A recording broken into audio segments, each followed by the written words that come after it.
Et c'est le philosophe et moraliste roumain Émile Cioran qui a publié De l'inconvénient d'être né. Vincent Cespedes, bonjour. Bonjour. Cioran, on le connaît, c'est presque une star pour les citations. Il a rédigé, inventé une série d'aphorismes absolument ahurissantes.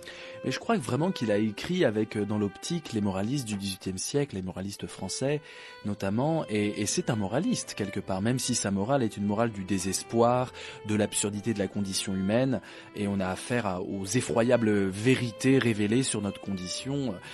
Voilà, c'est du pessimisme, du scepticisme, enfin, les titres d'ailleurs le signent, syllogisme de l'amertume, de l'inconvénient d'être né.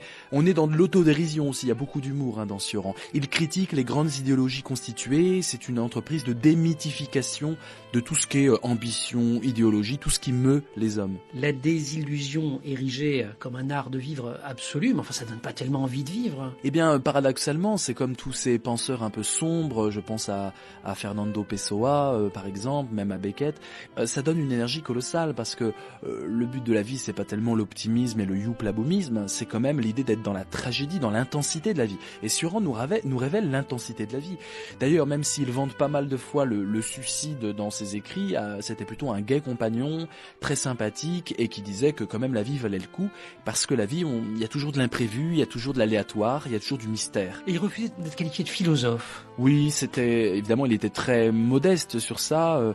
Lorsqu'il est invité à l'université de Chicago, on l'invite comme l'égal des grands philosophes européens. Il dit, mais je suis qu'un plaisantin. Vincent Cespedes, vous êtes né l'année de la parution de cet ouvrage de l'inconvénient d'être né. Oui. Vous avez notamment publié un ouvrage qui s'appelle Magique étude du bonheur, réédité chez Larousse-Poche en 2012. Donc finalement, c'est pas un inconvénient d'être né dans votre travail de philosophe ? Oui, on nous vend aujourd'hui le bonheur à toutes les sauces comme étant le comble de l'optimisme. Ce qu'on ne comprend pas, c'est que le bonheur, c'est pas le point d'arrivée, c'est le point de départ.